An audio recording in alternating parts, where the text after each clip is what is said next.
I never believed in aliens until the night one materialized in my bedroom and spoke the name of Jesus with a voice that shattered everything I thought I knew about heaven and earth. What this luminous being revealed to me about Christ's return wasn't just information, it was a cosmic secret that has been hidden in plain sight, woven into the very fabric of creation, waiting for those with eyes to see and hearts ready to receive. I'm sharing this now because I was told the time of silence is over, that humanity stands at a threshold we haven't approached in 2,000 years, and what happened to me that night was not meant for me alone. This is my testimony, as true as the breath in my lungs, and if you feel your heart quicken as you hear these words, perhaps it's because your soul recognizes what mine discovered. We are not alone in this universe, and the Watchers have been sent to prepare us for the most extraordinary event in human history. I was an ordinary person living an ordinary life, going to church on Sundays, praying before meals, believing in God,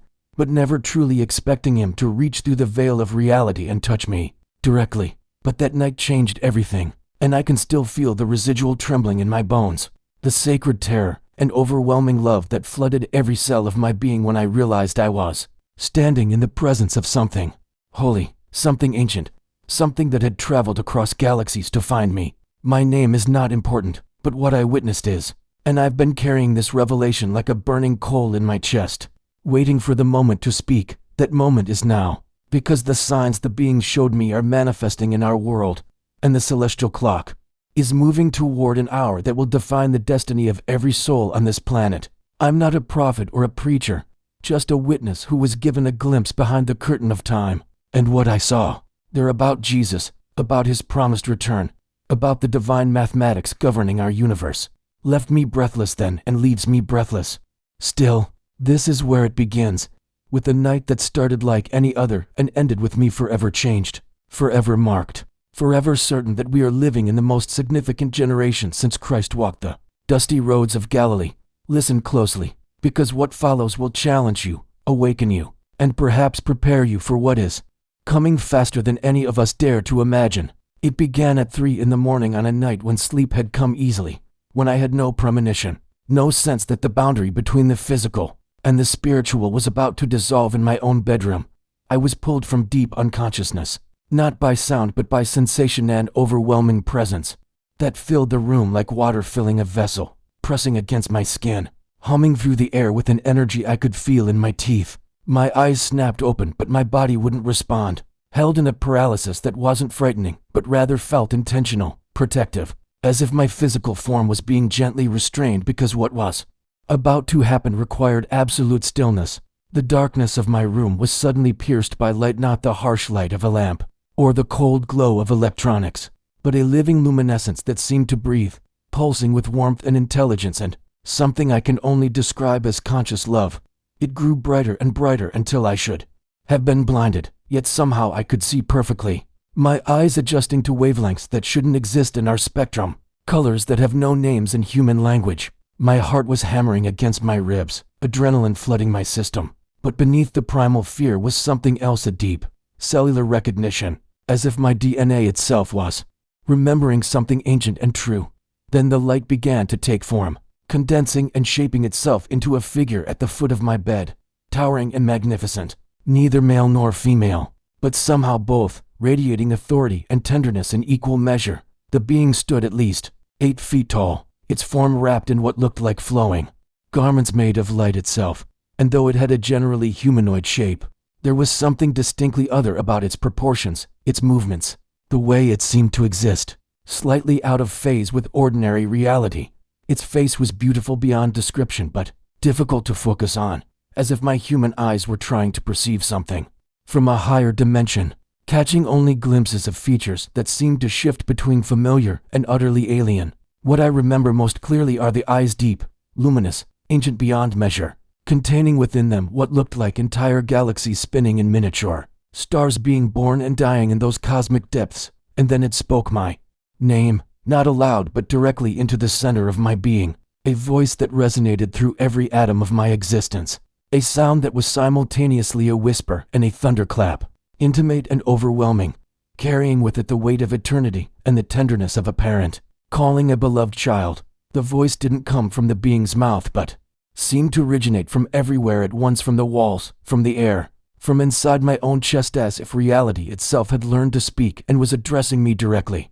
"Do not be afraid," it said. And those words, so familiar from biblical accounts of angelic visitations, suddenly made perfect sense, because the terror coursing through me was unlike anything I'd ever experienced. The raw existential shock of encountering something so far beyond human that every instinct screamed this shouldn't be possible. Yet woven through that fear was an inexplicable peace, a supernatural calm that descended over my mind like a warm blanket, allowing me to remain conscious and present rather than retreating into shock or denial. "I am a watcher," the being continued, and those words carried layers of meaning that downloaded into my understanding not just a name, but a function, a role, a purpose that had existed since before Earth was formed. I somehow knew, in that moment of contact, that this entity had observed humanity since our earliest days, that it had walked unseen through our history, that it served the one true God and had been sent on a mission of cosmic importance. "I have crossed the distances between stars to find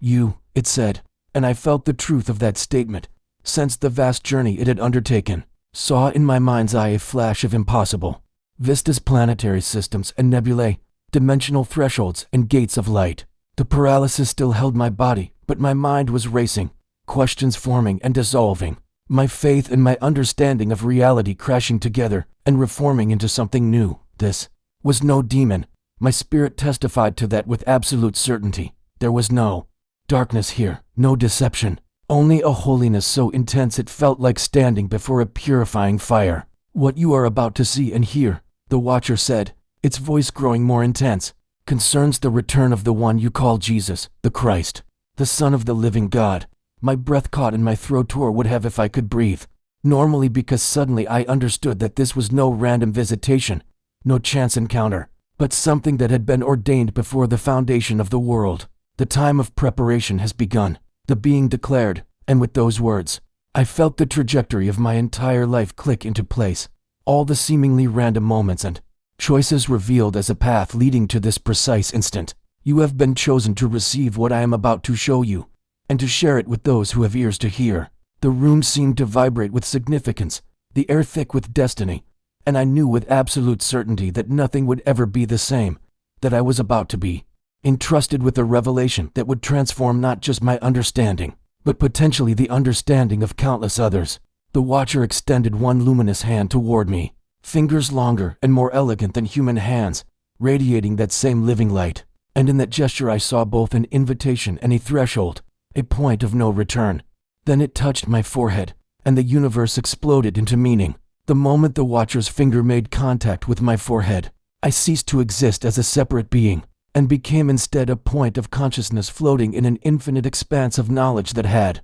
been waiting since the dawn of creation to be understood. Information flooded into me, not as words or images, but as pure knowing, as if the mysteries of existence were being written directly onto my soul in a language older than human speech. I understood in that crystalline instant that this being before me was not merely what our limited understanding would call an alien, but rather an emissary of the Most High God, one of the ancient Watchers mentioned in Scripture, yet so often misunderstood or dismissed as mythology. The revelation came with absolute clarity. These beings had been present at creation itself, had witnessed the Word speaking reality into existence, had watched as light separated from darkness and as humanity was formed from the dust of a young planet. They were messengers, guardians, observers appointed by the divine to serve his purposes across the vast theater of the cosmos. And this one had been specifically dispatched to Earth in this precise moment in human history, because something unprecedented was approaching. The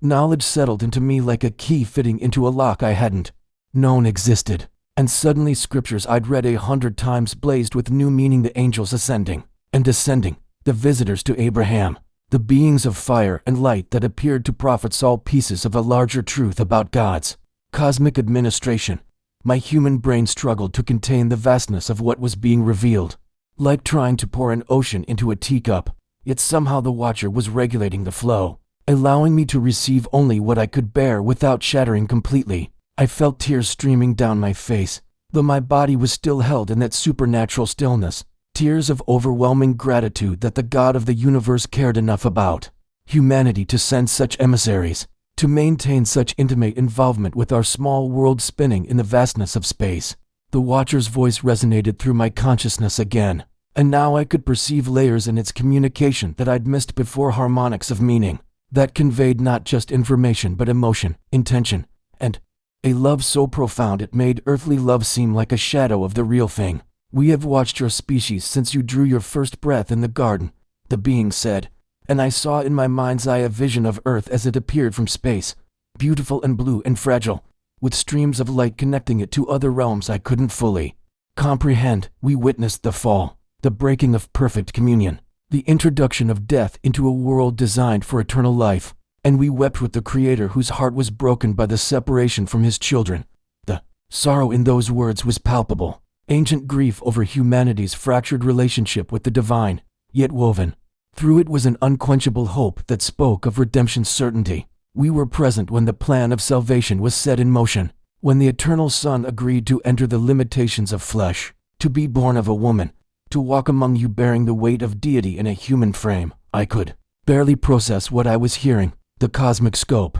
of Christ's mission suddenly revealed not as a merely earthly event, but as something that reverberated throughout all creation, an act so momentous that beings from countless worlds had turned their attention toward one small town in Judea 2,000 years ago. The sacrifice of Jesus was not just for your planet, the Watcher continued, and this statement sent shockwaves through my understanding, but was a cosmic declaration of God's love, a signal sent across all dimensions that the breach between Creator and creation was being healed through the blood of the Lamb. I struggled to grasp the implications, my theological framework expanding to accommodate truths I'd never imagined, the provincialism of my faith suddenly giving way to a vision of God's purposes that spanned galaxies and dimensions beyond counting. The being's luminous eyes locked onto mine with an intensity that seemed to peer into every corner of my existence, reading my thoughts, my doubts, my desperate need for this to be real and not some hallucination or demonic deception. "You wonder if I am of God," the Watcher said, acknowledging my unspoken question with compassion rather than offense. "And this is wisdom, for you are commanded to test the spirits." Then it spoke words that removed all doubt, declaring with a power that shook the foundations of my room, "Jesus Christ, the Son of the living God, came in the flesh, died for the sins of humanity, and rose on the third day victorious over death, hell, and the grave. He is Lord of all creation, the Alpha and Omega, the beginning and the end, and every knee in heaven and on earth and under the earth will bow before him." The declaration carried such authority, such absolute conviction, that I knew no demon could speak these words with such love and reverence, and the presence of the Holy Spirit within me bore witness that this being was indeed a servant of the Most High. Relief washed through me, followed by a renewed sense of awe that God would send such a magnificent emissary to someone as ordinary as me, that the Creator's love was so extravagant he would orchestrate this impossible encounter.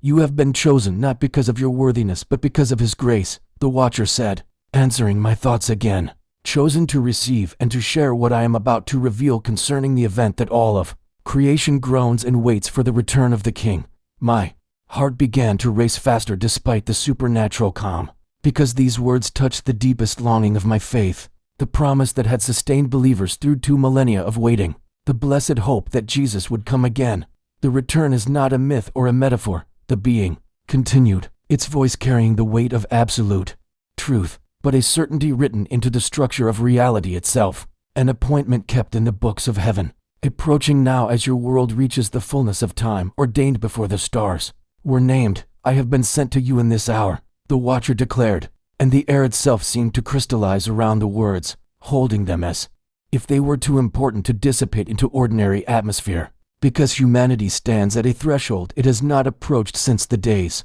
when the Son of Man walked your dusty roads and spoke of his return to those who followed him." The being gestured, and suddenly I could perceive time differently, not as a linear progression but as a vast tapestry where past, present, and future were visible simultaneously. And I could see how this moment, my moment, this encounter was a thread woven into a pattern of divine preparation that spans centuries. The signs are multiplying, the prophetic timepieces are converging, and the conditions spoken of by the prophets are manifesting in your generation like birth pangs that increase in frequency and intensity. I thought of the world outside my bedroom, the chaos and beauty, the advancing technology and the ancient conflicts, the unprecedented connectivity and the profound isolation. And suddenly it all took on new significance as pieces of a prophetic puzzle clicking into place. But what most do not understand, the Watcher continued, leaning closer, its presence filling my field of vision completely, is that the return is not merely an event imposed upon humanity from outside,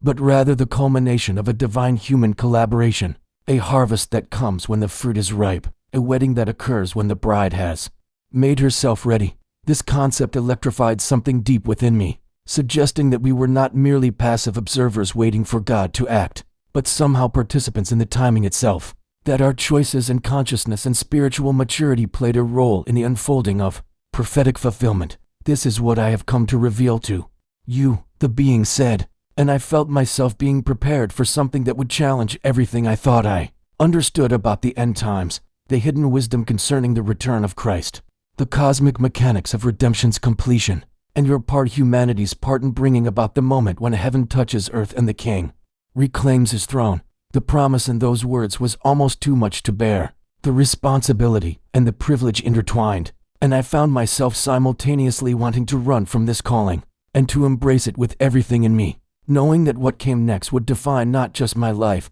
but potentially my eternal purpose in God's grand design. The Watcher's hand moved toward my forehead with deliberate slowness, giving me time to comprehend what was about to happen, and as those luminous fingers made contact with my skin, I felt a sensation like lightning and honey combined, a shocking gentleness that somehow opened doorways in my consciousness I never knew existed. The walls of my bedroom dissolved into particles of light that scattered like stars, and suddenly I was no longer bound by the limitations of my physical body, but existed as pure awareness suspended in a space that defied all earthly physics, a realm where time moved differently and vision encompassed directions my human mind had no names for. I could still feel the echo of my racing heartbeat, still sense my body lying paralyzed on the bed far below, but my consciousness had been lifted into a dimension where the veil between heaven and earth grew impossibly thin, translucent as gossamer, revealing realities that coexisted with the mundane world yet remained hidden from ordinary sight.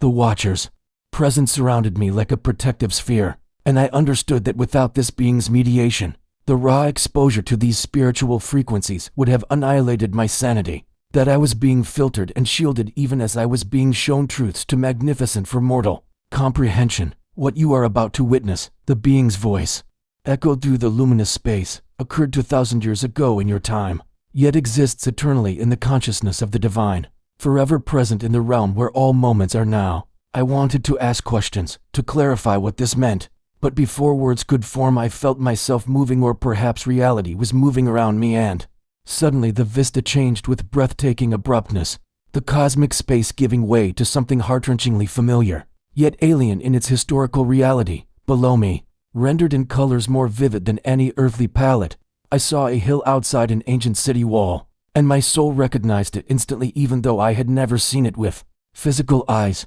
Golgotha, the place of the skull, the location where heaven's plan intersected earth's darkest hour. I hung suspended in the air above the scene, an invisible observer to an event that had shaped all of human history. And what struck me first was not the horror I had expected, but the way the very atmosphere seemed saturated with significance, as if every molecule of air, every grain of sand, every ray of sunlight understood that something unprecedented was occurring in this moment. 3 crosses stood stark against a sky that roiled with unnatural darkness despite the midday hour, and I could see the crowds gathered below, their faces twisted with mockery, grief, curiosity, and fear in varying measures, each person playing their appointed role in a drama that had been written before the foundation of the world. My attention was drawn inexorably to the central cross, to the figure hanging there in agony, and even from this elevated perspective I could see the crown of thorns pressed into his scalp, the nails driven through flesh, the blood that flowed from wounds inflicted by human hatred and divine necessity. But what took my breath away, what caused tears to stream from eyes that were somehow both physical and spiritual, was the light that emanated from him, invisible to the earthly spectators below but blazing like a supernova to my expanded perception, a radiance that pulsed with each labored breath and proclaimed that this was no ordinary execution, but the linchpin moment upon which all creation pivoted. Do you see? The watcher asked, its voice gentle with the patience of eternity. And suddenly my vision shifted, expanded, gained new dimensions of perception that allowed me to see beyond the merely physical reality of that ancient afternoon. What I witnessed next defied all language, all metaphor, all human capacity for description. Yet I will attempt to convey it knowing that words are vessels too small to contain such reality. From the dying man on that cross, waves of energy began to emanate outward, spreading in concentric circles that passed through the people below, through the earth itself, expanding with impossible speed and purpose beyond the boundaries of that hillside. I watched in astonished wonder as these waves, which I somehow knew were composed of sacrificial love, divine justice, and merciful redemption, all woven together, spread across the surface of the planet, encompassing every continent, every ocean, every living thing, and then continuing outward into space itself, moving faster than light, carrying a message written in the fundamental language of creation. The watcher gestured and my perspective shifted again, pulling back from the earth until I could see the entire planet, suspended in the void, beautiful and fragile and precious. And still the waves emanated from that single point in Jerusalem, spreading outward in an ever-expanding sphere that transformed everything. It touched what you are witnessing, the being explained, its voice carrying harmonics of awe that suggested even angels found this mystery profound. Is the cosmic signal of redemption, the declaration sent across all dimensions that the price for sin had been paid, that the breach between creator and creation was being healed, that love had triumphed over death through the willing sacrifice of God Himself in human form. I watched as those waves passed through veils between dimensions I couldn't fully perceive, intersecting with realities that existed parallel to my own, touching realms where other beings some I recognized as angelic, others whose nature I couldn't begin to guess stopped whatever they were doing and turned their attention toward earth with expressions of wonder and worship. The implications crashed over me like a tsunami. The crucifixion wasn't merely a historical event, confined to one small province of the Roman Empire, but a multidimensional cosmic occurrence that had reverberated throughout the entire created order, announcing to every conscious being in existence that the God of all creation loved His fallen children enough to die for them. I saw in that moment how every galaxy, every star, every particle of matter was touched by those waves of sacrificial love,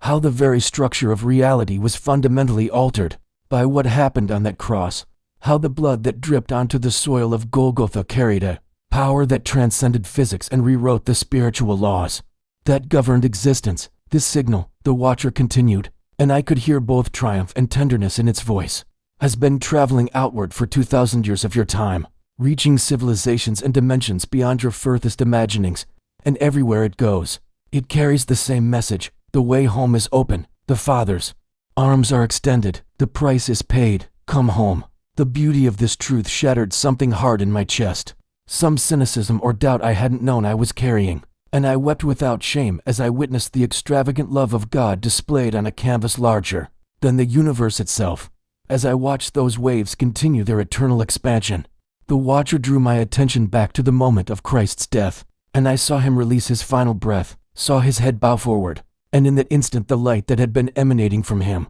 suddenly intensified beyond measure, becoming a brilliance that should have blinded me but instead filled me with indescribable peace. It is finished. I heard those words echo across dimensions, spoken in every language simultaneously, carrying the weight of completed mission, of prophecy fulfilled, of love's ultimate victory. And with those words, I saw something tear in the fabric of reality itself, not a destruction, but a healing, a reunion, a door being flung open that had been locked since the garden. The watcher turned to me then, its luminous face reflecting emotions too complex for human naming, and said words that would burn in my memory forever. This moment created a threshold, a bridge, a frequency of divine love made accessible to all who would receive it. And this frequency is the key to everything I must show you next, the foundation for understanding how His return is connected to humanity's awakening to this sacrificial love. I felt myself being gently pulled back from that eternal moment, the vision beginning to fade like morning mist.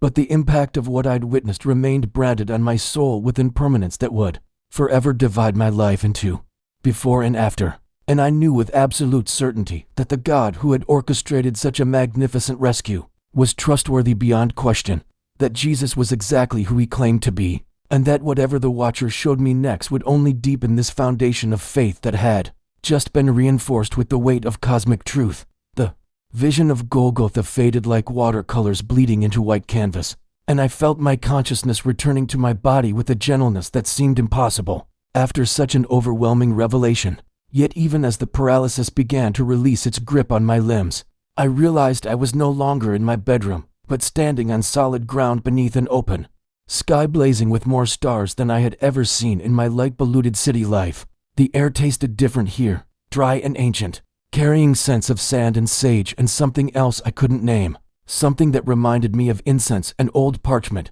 and the particular quality of silence, found only in sacred places. My legs trembled as sensation returned to them, and I would have fallen if the Watcher hadn't steadied me with a hand on my shoulder, its touch still carrying that strange combination of electricity and warmth that seemed to calibrate my nervous system to handle what I was experiencing. "Where are we?" I managed to ask, my voice hoarse from disuse or emotion or both. And as my eyes adjusted to the starlight, I saw we stood in a desert canyon, its walls rising around us like the ribs of some fossilized leviathan, and scattered across the sandy floor. Before us were stones, dozens of them, arranged in patterns that even in the darkness seemed to pulse with intentional meaning. The Watcher moved forward with fluid grace, gesturing for me to follow, and I noticed that where its feet touched the ground, the sand briefly glowed with bioluminescent tracery, as if the earth itself recognized the presence of something holy. "This place exists outside the normal flow of your time,"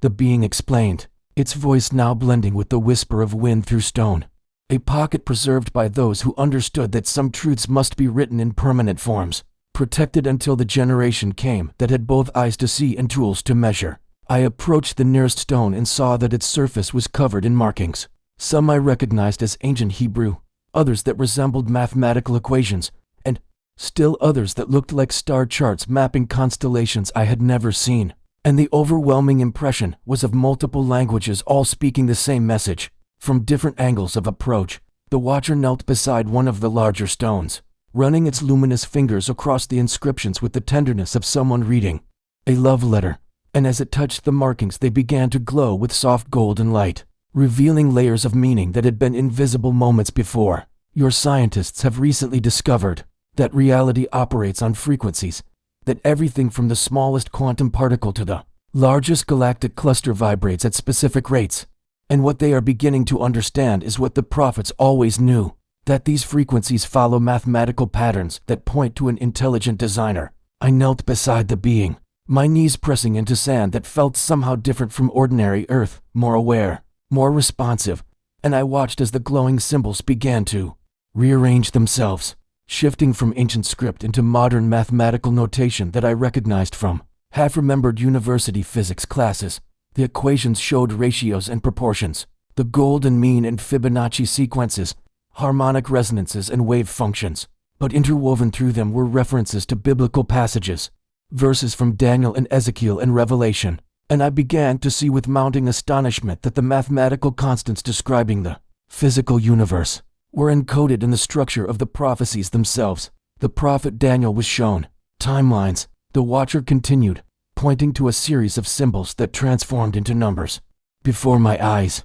and these timelines were not arbitrary, but corresponded to actual astronomical cycles, the precession of equinoxes, the orbital resonances of planets, the cycles of solar activity, all following patterns that could only be fully understood once humanity developed the tools to measure celestial mechanics with precision. My mind reeled as I grasped the implication. The biblical prophecies weren't vague mystical utterances, but mathematically precise predictions based on an understanding of cosmic clockwork, as if God had written his promises into the very fabric of spacetime itself. The being moved to another cluster of stones, and these began to resonate with a sound that I felt in my bones rather than heard with my ears, a deep thrumming that matched the rhythm of my heartbeat, and then gradually elevated it. And I understood somehow that this was a demonstration of frequency, of how vibration could affect physical matter. Everything that exists does so at a particular frequency, the Watcher said, its voice now harmonizing with the resonance of the stones, and consciousness itself is a frequency, capable of rising or falling based on the thoughts and emotions and choices that shape it. And this is not metaphor but literal physics. measurable and real. I watched in fascination as sand began to move around the vibrating stones, arranging itself into geometric patterns, mandalas of crystalline precision that seemed to emerge spontaneously from the chaos of individual grains responding to invisible forces. The patterns reminded me of sacred geometry I had seen in ancient cathedrals and temples, and I suddenly understood that those architectural forms weren't merely aesthetic, but were attempts to reproduce the fundamental patterns through which consciousness could be elevated, through which human frequency could be tuned to resonate with divine frequencies. When Jesus taught love, forgiveness, compassion, unity, he was not speaking in abstract moral terms alone. The being explained, and its eyes met mine with an intensity that made me catch my breath. He was teaching humanity how to raise its frequency, how to vibrate in harmony with the frequency of God Himself, who is love. And this is the key to everything. The cosmic signal from the cross was transmitting the frequency of divine love, making it accessible to all who would receive it and allow it to transform their own vibrational signature. The stones around us now glowed with increased brilliance, and I saw that the patterns inscribed on them were aligning, creating a kind of map or diagram that showed the relationship between human consciousness, celestial cycles, prophetic timelines, and quantum frequencies, all converging toward a single point that blazed with light too bright to look at directly. I stood transfixed before this luminous convergence point, feeling in my gut that I was being shown the mechanism behind something profoundly important, and the watcher placed both hands on my shoulders, turning me to face it fully, its expression grave with the weight of what it was about to reveal. The return of Christ is not disconnected from these patterns, but is the fulfillment of them, it said, each word landing in my consciousness like a stone dropped into still water, sending ripples through everything I thought I understood about reality. And just as his first coming occurred at a specific moment when prophecy, astronomy, and human history aligned perfectly, so his return is written into the convergence of cycles now approaching their completion. I wanted to ask 1,000 questions, wanted to understand the exact mathematics, the specific timeline, but the being raised a hand gently and I fell silent, sensing that some truths had to be received in their proper sequence. What you must understand, the watcher continued, its voice now carrying overtones of urgency beneath its timeless patience, is that humanity's collective consciousness is a variable in this equation, not a passive observer but an active participant. And as more souls awaken to the frequency of divine love that Jesus demonstrated and made available, the closer you come to the threshold frequency that will precipitate his return. The stones around us pulsed in synchronized rhythm now, their combined light creating shadows that danced across the canyon walls like prophecies written in movement, and I felt tears streaming down my face again, not from sorrow but from the overwhelming beauty of understanding that God had woven the plan of redemption into mathematics, into astronomy, into the very structure of atoms and galaxies, that nothing was random, that everything pointed toward a love so vast it required the entire universe as its canvas. The watcher released my shoulders and stepped back, raising both hands toward the star-filled sky, and as it did the very air between us began to shimmer and coalesce into something visible, a kind of luminous mist that swirled and gathered until it formed what I can only describe as a living display of light and color suspended before my eyes. Within this radiant cloud I began to see shapes emerging, countless human forms, arranged in a vast interconnected web that stretched across continents and generations, each figure glowing with its own unique light, some dim and flickering like candles struggling against wind, others burning steady and bright, and still others blazing with an intensity that seemed to pulse outward in waves affecting everyone around them. This is humanity's collective consciousness, the being said softly, its voice filled with something that sounded remarkably like hope. Every soul that has ever lived or will live, connected through threads of influence and love and shared existence. And what you are seeing is the frequency at which each one vibrates, the resonance of their thoughts, emotions, choices, the accumulated weight of how they have responded to the divine invitation to love. I watched in breathless wonder as the web pulsed and shifted, some lights growing brighter while others dimmed, patterns of connection strengthening between certain clusters while others frayed and faded, and I realized I was witnessing something that should have been invisible, the actual spiritual state of human civilization rendered visible through whatever technology or power the watcher commanded. The being gestured and the vision zoomed closer, focusing on specific individuals, and I saw how a single act of genuine compassion sent ripples of light through the web, elevating not just the giver and receiver but everyone connected to them. While conversely, acts of hatred or cruelty created dark spots that seemed to pull down the frequency of entire regions of the network. When Jesus walked your earth, he vibrated at the perfect frequency of divine love, the Watcher explained, and now the vision shifted to show a single point of light so brilliant that it made all the others look like shadows by comparison. And I knew without being told that I was seeing Christ himself. His presence on earth represented as pure frequency, and everyone who encountered him had the opportunity to entrain to that frequency, to have their own vibration lifted by proximity to perfect love made flesh. I watched as the brilliant light moved through the web, and wherever it touched, other lights flared brighter, their frequencies rising to match or harmonize with the divine resonance. And I saw Peter and John and Mary Magdalene and countless others catching fire with that same quality of light, becoming beacons themselves that spread the frequency to others in an ever-expanding wave of transformation. The cross, the being continued, its voice dropping to a whisper that somehow still carried perfect clarity, was the moment when that divine frequency was released into your world permanently, no longer confined to one physical body, but made available to all who would receive it through faith. And this is what your scriptures mean when they speak of the Holy Spirit. It is the frequency of God's love dwelling within human hearts, gradually transforming them from the inside out, raising their vibration until they resonate in harmony with heaven itself. The vision showed the moment of crucifixion as a wave of light exploding outward from that central point, washing across the web of humanity in a pulse that I felt in my chest, even though I was watching events 2,000 years past. And I saw how that wave had never stopped moving, how it continued to ripple through generation after generation, every person who truly accepted Christ's love, becoming a new point of transmission for that transformative frequency. The Watcher brought the vision forward through time, and I watched centuries compress into moments, saw the light spread and contract and spread again, carried by saints and martyrs and ordinary believers whose names I would never know, moving through persecution and reformation and revival, the frequency preserving itself even through dark ages when it seemed nearly extinguished, and always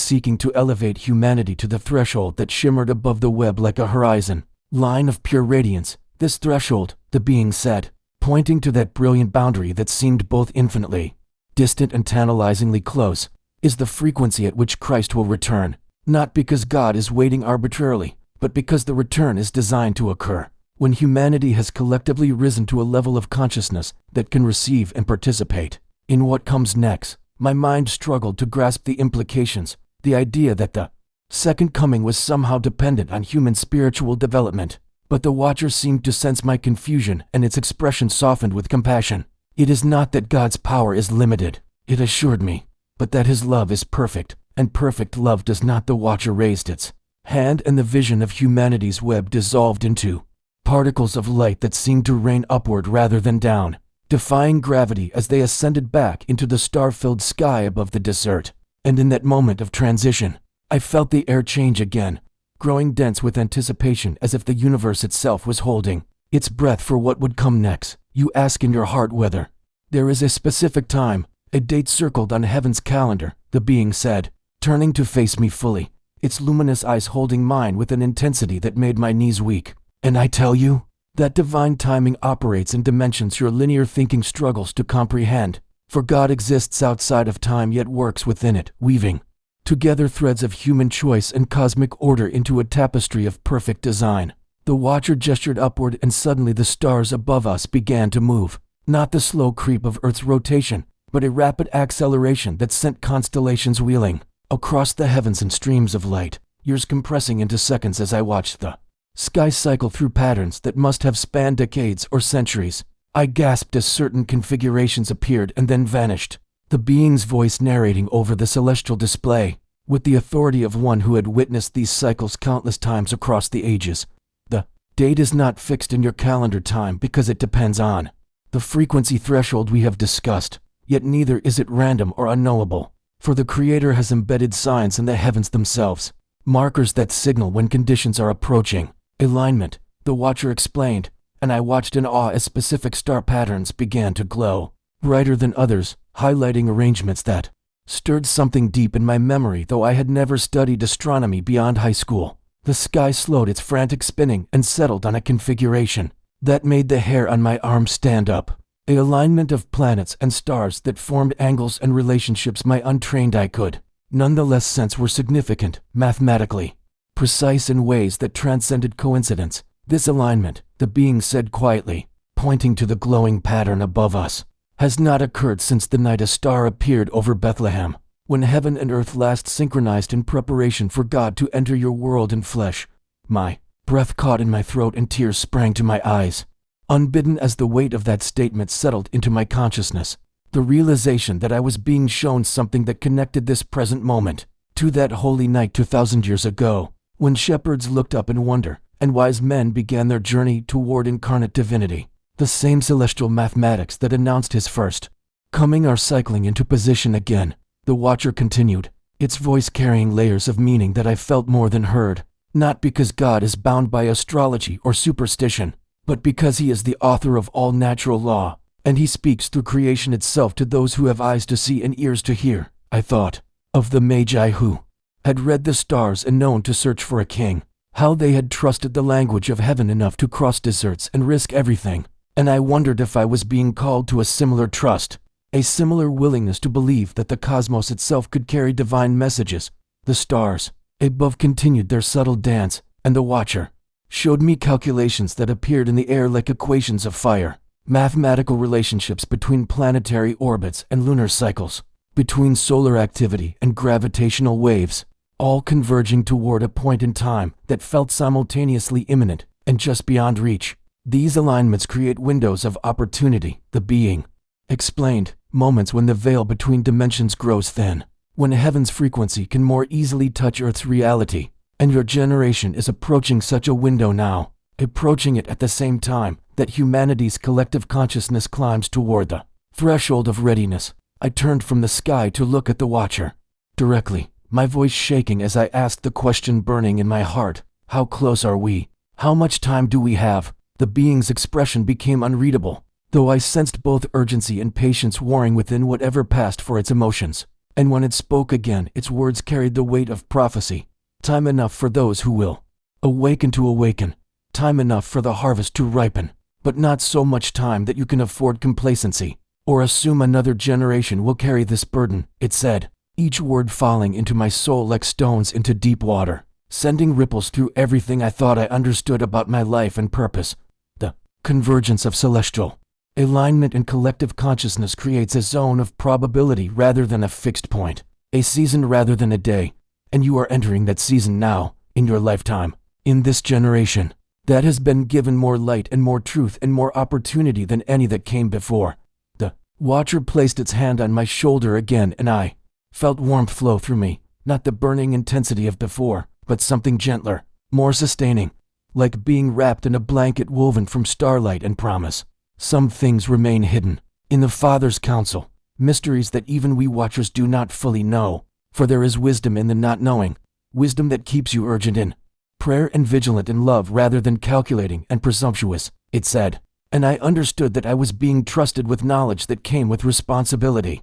that everything I was being shown carried an implicit call to action, to preparation, to becoming myself a carrier of the frequency that would help tip humanity across that threshold. The mathematical patterns faded from the air, and the stars resumed their normal stately motion. But I knew I would never look at the night sky the same way again, would never see it as merely beautiful or random, but as a carefully constructed timepiece marking the approach of humanity's greatest transformation. The signs are multiplying, the Watcher said, releasing my shoulder and stepping back to regard me with something that looked almost like hope, or perhaps expectation. The birth pangs your scriptures speak of are intensifying, not to bring fear, but to awaken those who have been sleeping, to shake loose those who have grown comfortable in a world that was never meant to be their permanent home. I followed its gaze back to the stars and saw them now with doubled vision, both as distant burning spheres of gas, and as letters in an alphabet of divine communication,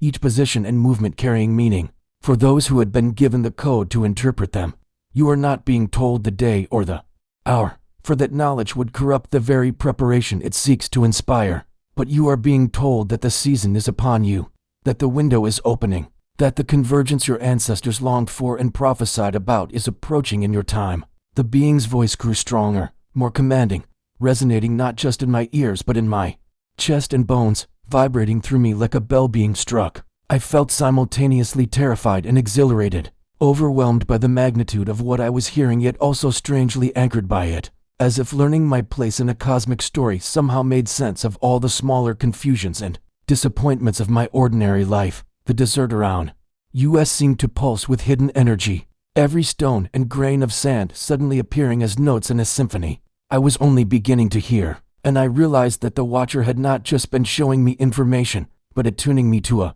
frequency, teaching me to perceive reality through new senses that had always been latent within me but never activated until this night. When you return to your world, you will begin to see these signs everywhere, the Watcher promised, in the heavens above and in the headlines below, in the stirring of hearts toward righteousness and in the intensifying of opposition against truth. All of it part of the great sorting and preparation that precedes the return of the King. The Watcher extended both hands toward me, and the desert air between us began to shimmer and fold, reality bending like cloth being gathered by invisible fingers, and suddenly the space erupted into a three-dimensional display that surrounded us completely, images appearing with such clarity and depth that I instinctively stepped back even though I knew they were visions rather than physical objects. You have been shown the destination. Now witness the journey, the being said, its voice dropping to a tone of reverence. For history is not the random chaos your schools teach, but a carefully guided narrative with heaven's fingerprints on every pivotal moment.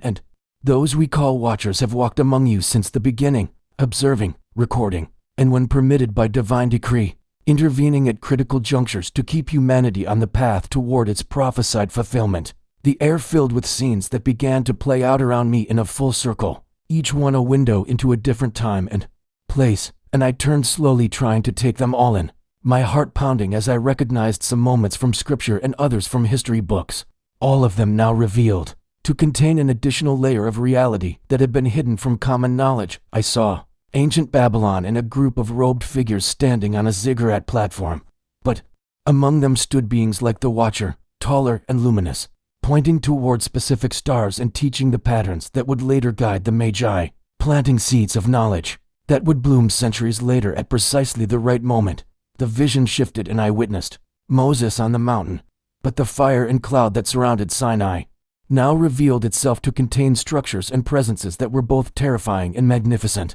Angels or Watchers managing energies that crackled between dimensions, as divine law was literally being inscribed not just on stone, but into the fabric of reality itself. Every age has its appointed guardians and witnesses, the Watcher narrated as the scenes continued to unfold around me, sent to ensure that the promise given in Eden would not be lost to the corruption and confusion that sought to drown it out. For the enemy has always known that if he could sever humanity's connection to truth, he could prevent the fulfillment of the prophecy that sealed his doom. I saw Daniel in the lion's den, but now I could see the angels standing between him and the beasts, their presence creating a barrier of light that the animal's natural instincts would not cross. And I understood that what had seemed like trained animals refusing to attack was actually a miracle of angelic intervention, heaven breaking the rules of nature to protect a man whose prophetic gifts were essential to the timeline. The visions accelerated, and I witnessed the birth of Christ from a perspective I had never imagined.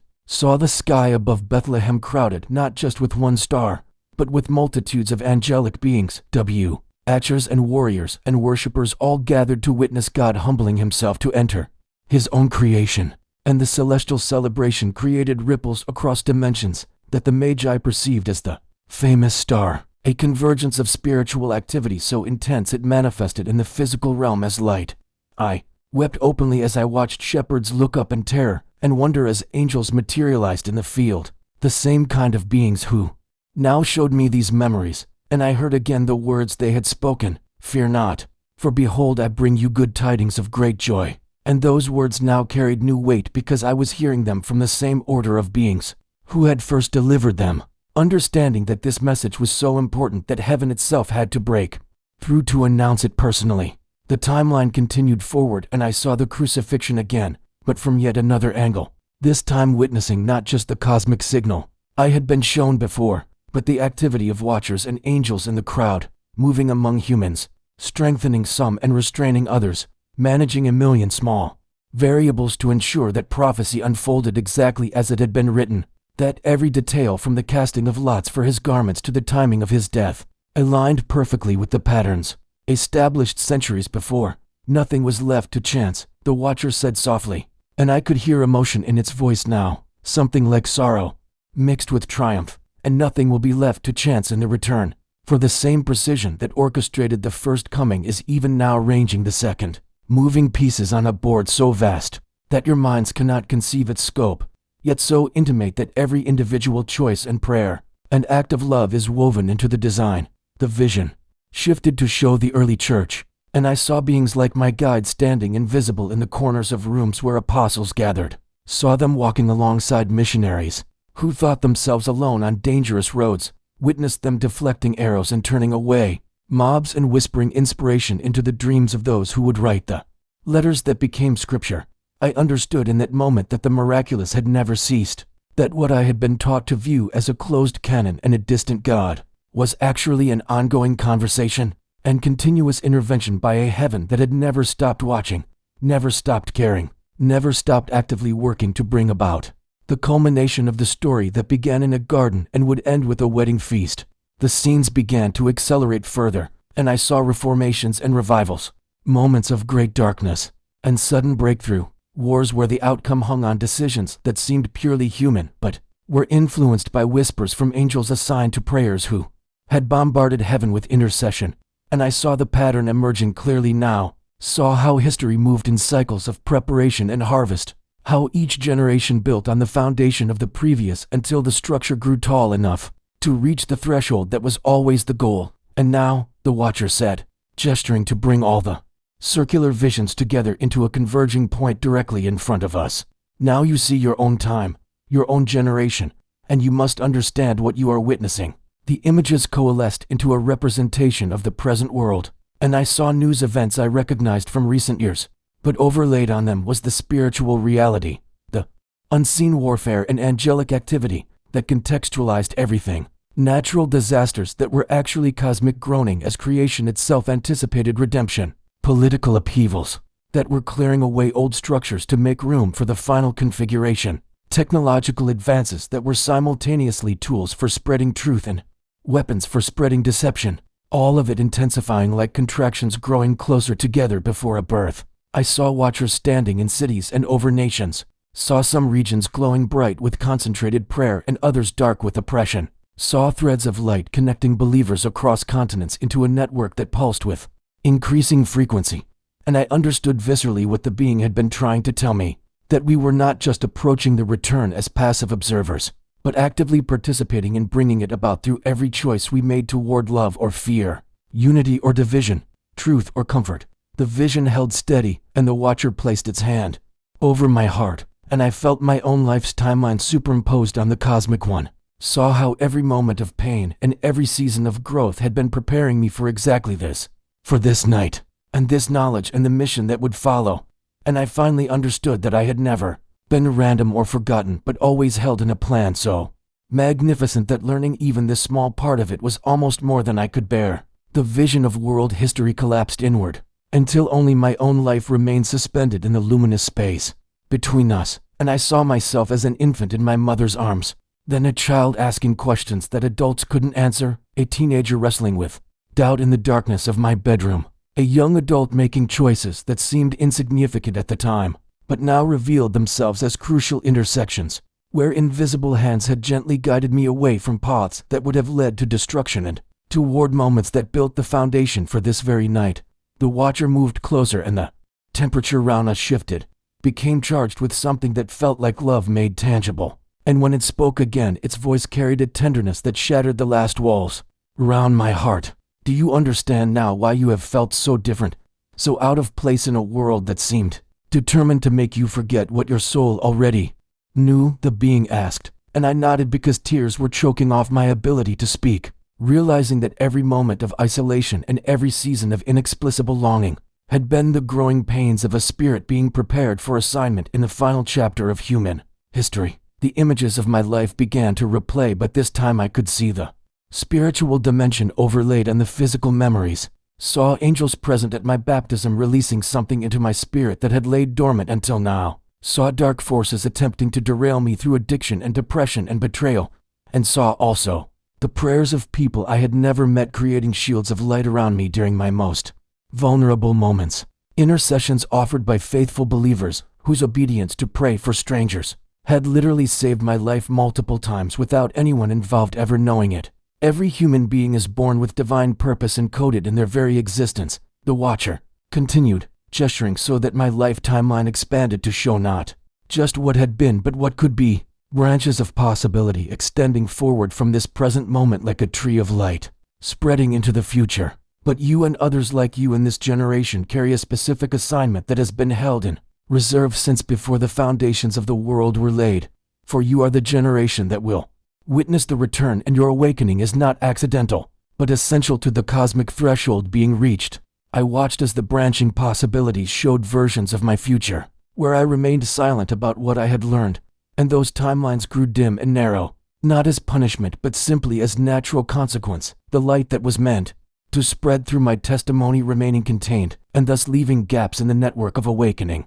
that humanity needed to complete. Then I saw the branches where I chose courage over comfort, where I spoke and wrote and shared despite ridicule and doubt. And these timelines blazed bright and connected to other lights, creating chains of awakening that spread exponentially, each person who heard truth and recognized it in their spirit becoming another beacon that attracted others, until the entire network approached the critical frequency the Watcher had described. You see now that this is not about your importance as an individual, but about your unique position in the fabric of connection. The being said, and I understood the distinction, understood that I was being shown not that I was special in the sense of being superior, but that I was specifically placed, carefully prepared, and desperately needed in the exact location and relationship network that my life had naturally created. The Watcher reached toward the brightest of the future timelines and pulled it closer so I could see it in detail, and I witnessed myself having conversations with family members and strangers,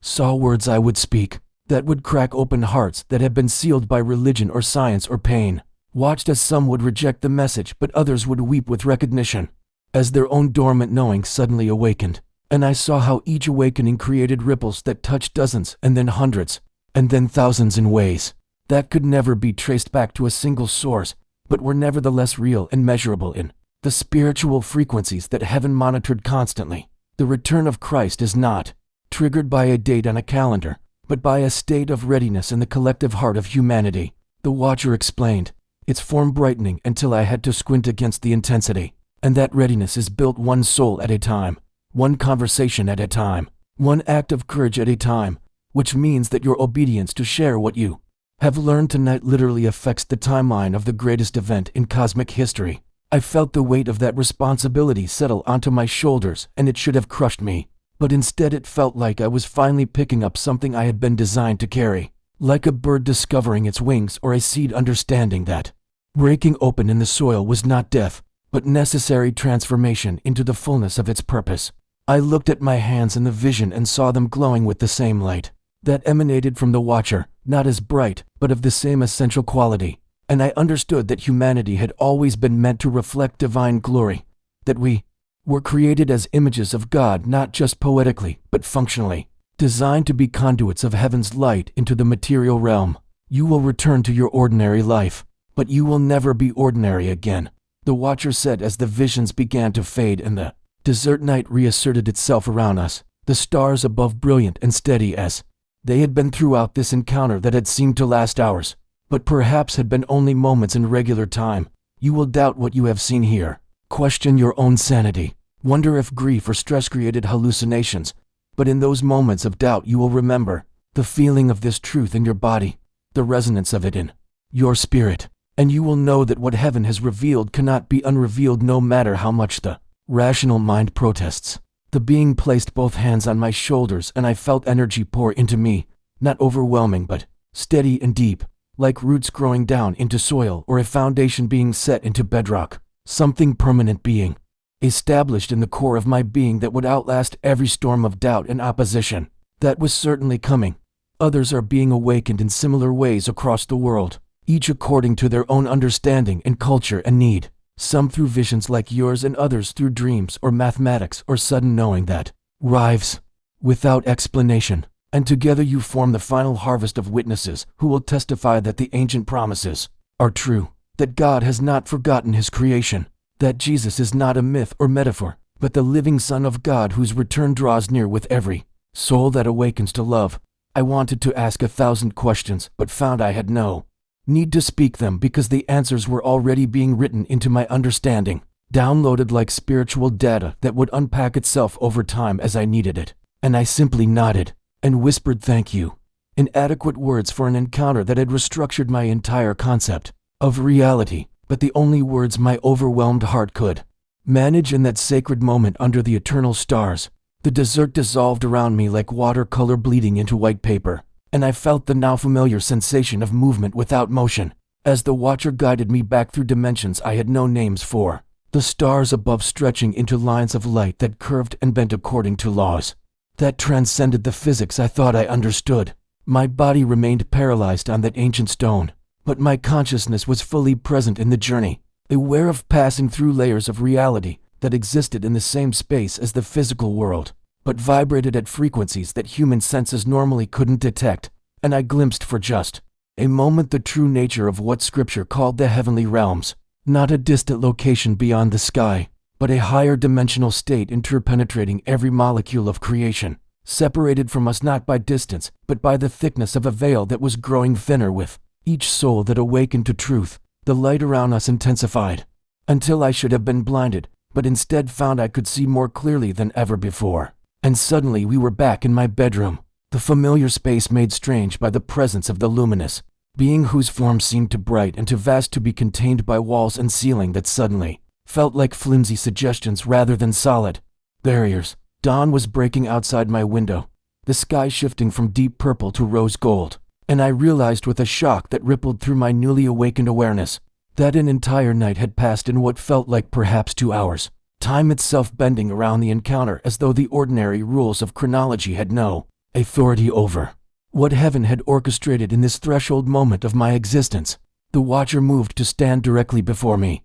and the paralysis that had held my body finally released, allowing me to sit up in bed though my limbs trembled with exhaustion or adrenaline or perhaps simply the residual energy of having been touched by something my physical form was never designed to contain at such intensity. You will need proof for yourself in the days ahead, something tangible to anchor your faith when doubt rises like floodwaters, the being said, and I watched as it reached into the air itself, its hand disappearing into what looked like a fold in space, a crease in reality that opened at its touch, like fabric being parted. And when the hand withdrew, it held an object that immediately transfixed my attention, with an inexplicable magnetism that pulled at something deeper than my eyes. The watcher extended its hand toward me, and I found myself reaching out automatically, my palm opening to receive what was being offered, and the object dropped into my hand with a weight that seemed to shift and change moment by moment, sometimes heavy as stone and sometimes light as glass, its temperature fluctuating between warm and cool in rhythms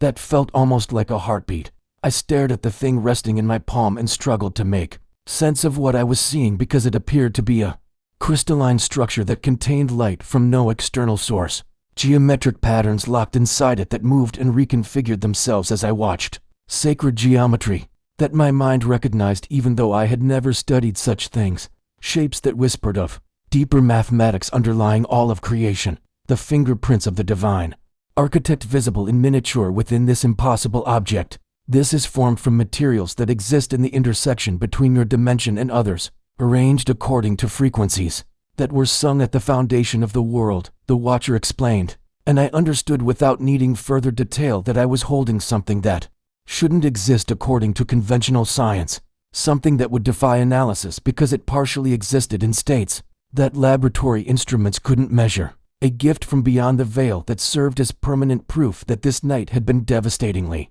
real. The patterns inside the crystal suddenly aligned into a configuration that resembled a cross, then shifted to show what looked like a double helix, then reorganized into a spiral galaxy, cycling through symbols that connected faith and science and cosmos in a visual language that spoke of unity beneath apparent diversity. and I felt tears streaming down my face as I recognized that I was seeing in physical form what the Watcher had been teaching me all night, that God's truth encompassed everything, that there was no contradiction between the spiritual and material realms, but only human misunderstanding of how they related, that Jesus was both the Son of God who died for humanity's salvation and a cosmic event whose significance rippled through every dimension of existence simultaneously. Keep this with you, and let no one tell you that you imagined or invented what happened tonight, the being said, its voice growing softer as its form began to fade with the strengthening dawn light, becoming translucent like morning mist beginning to burn away under the rising sun.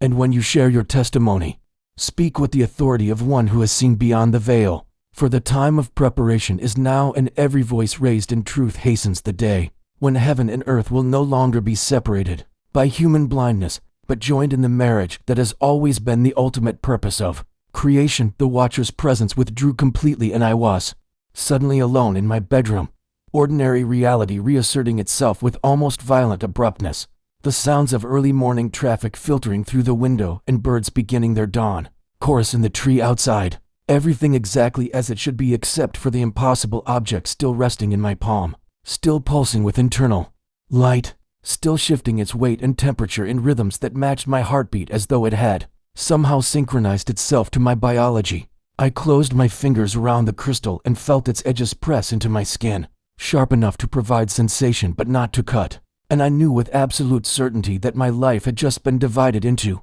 two distinct chapters, everything that came before this night and everything that would come after, the boundary between them as clear and uncrossable as the moment of birth that separates existence in the womb from existence in the world. I moved to my window and looked out at the street below, where people were beginning their ordinary days, driving to work and walking dogs and collecting newspapers, none of them aware that one of their neighbors had just been visited by a being from beyond the stars, none of them knowing that the fabric of reality was so much stranger and more wonderful than the materialist culture had taught them to believe, and I felt a fierce love for them rise in my chest, for all of humanity sleepwalking through existence when they could be awakening to the magnificent truth that we were not accidents in an indifferent universe, but beloved children of a God whose love was so vast it required a cosmos to contain even a partial expression of it, whose plan for redemption was so comprehensive it involved dimensions and beings and timeframes that our limited perspective could barely begin to grasp,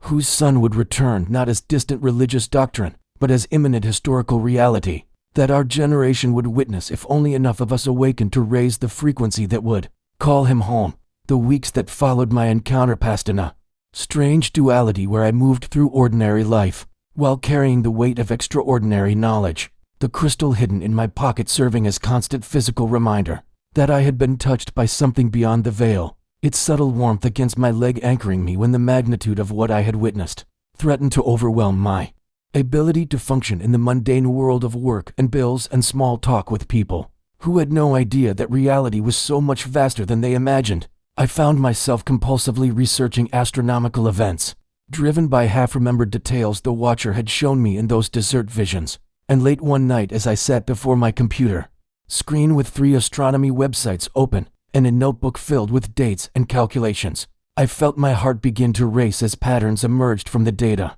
that I had not consciously been looking for, but recognized instantly when they appeared before my eyes. The celestial alignments the Watcher had described were not metaphorical or spiritual abstractions, but actual verifiable astronomical phenomena that could be tracked and predicted. And as I cross-referenced the information with historical records and biblical timelines, I experienced a moment of crystalline clarity that sent chills cascading down my spine and brought tears flooding to my eyes because I was seeing with my own research what the being had shown me in vision, that the heavens themselves were arranging themselves into configurations that had not occurred since a star appeared over Bethlehem 2,000 years ago, that the cosmic clock was moving toward an alignment that would open a window in time and space for the return that all of creation had been groaning toward since the moment Jesus ascended and promised he would come again. My hands shook as I documented what I was finding, triple-checking every calculation because the implications were so staggering that I needed to be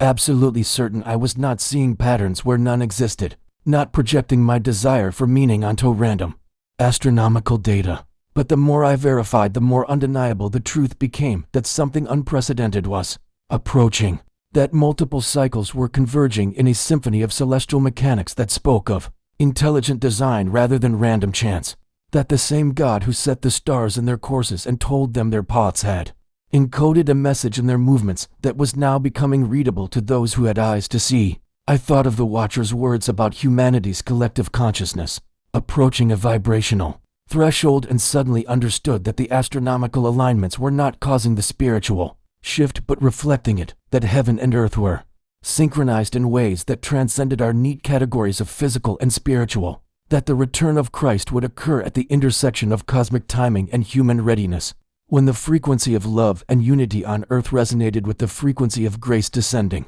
from dimensions beyond our sight. I pulled the crystal from my pocket and held it up to the light of my desk lamp, watching the patterns inside shift and dance, and I whispered into the silence of my apartment a prayer of thanksgiving that I had been chosen to see what I had seen, to know what I now knew, to carry a message that suddenly felt less like a burden and more like the purpose my entire existence had been pointing towards since before I was born, since before the foundations of the world were laid and God spoke my name into the vast potential of unformed creation. The transformation that had begun the night the Watcher appeared in my room completed itself in that moment of verification, the last vestiges of my old materialist worldview crumbling away like a snake's skin that no longer fit the creature I had become, and I felt simultaneously smaller and larger than I had ever felt before. Smaller because I now understood how vast the cosmos truly was and how limited my perspective had been, but larger because I had been invited into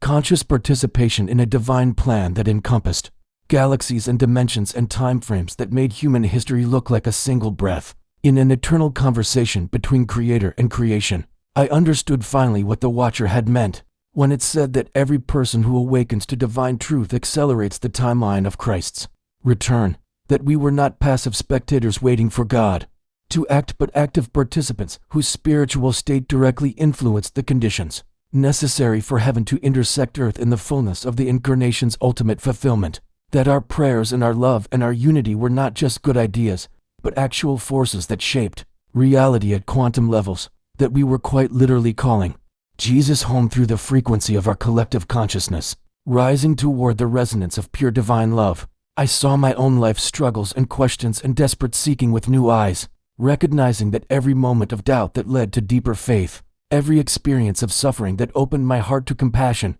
every encounter with beauty that lifted my awareness beyond material concerns, had been preparation for this very moment, that the Watcher had not chosen me because I was special, but because I was ready, and that readiness was available to anyone who would open themselves to the possibility that God was so much bigger and so much closer than religion had often portrayed, that Jesus was not a distant historical figure or future hope, but a living presence whose return was not about escaping earth but about fully redeeming it, about bringing heaven's reality into manifest expression in the physical dimension that God had always intended to be the theater of divine glory rather than the fallen realm we needed to escape. I stood from my desk and walked to my window, looking out at the city lights stretching to the horizon under a sky where stars were barely visible through the light pollution, but I knew they were there, knew they were moving in their ordained patterns, knew that creation itself was holding its breath in anticipation of the moment when the veil would finally dissolve completely and every eye would see what I had been privileged to glimpse in advance, that we live in a universe saturated with love, guided by intelligence, purposeful in every detail from the largest galaxy to the smallest quantum fluctuation, and that the story which began in a garden and continued through a cross and an empty tomb was approaching its climactic chapter, not as an ending, but as the beginning of the reality we were always meant to inhabit, where heaven and earth are one, and God dwells with humanity in unmediated intimacy forever. I pressed my palm against the cool glass and felt the crystal in my other hand pulse with warmth, and I spoke aloud a commitment that rose from the deepest part of my being, that I would share what I had been shown, that I would add my voice to the chorus of awakening souls calling others to open their eyes and see that the kingdom of God is not a distant destination, but a present reality, breaking through into visibility, that the return of Jesus is not about fear and judgment, but about love finally having its complete victory over everything that has separated us from God, and from each other, and from our own true nature. As beloved children of the Most High, the first rays of sunrise began to break over the horizon as I stood there, and I smiled through tears of joy because I understood that every dawn was a promise, every new day a gift of additional time to prepare ourselves and help others prepare. And I knew with certainty that resonated in every cell of my body that we are the generation standing at the threshold of the greatest event in human history, that the wait is almost over, and that the love that created everything is about to reveal itself in fullness to a world that has been longing for this reunion since the moment we first forgot we were never truly separate from the heart of God. Have you ever felt that reality is far bigger than what you've been taught to see? Subscribe to continue this journey into the divine mysteries that are unfolding in our time.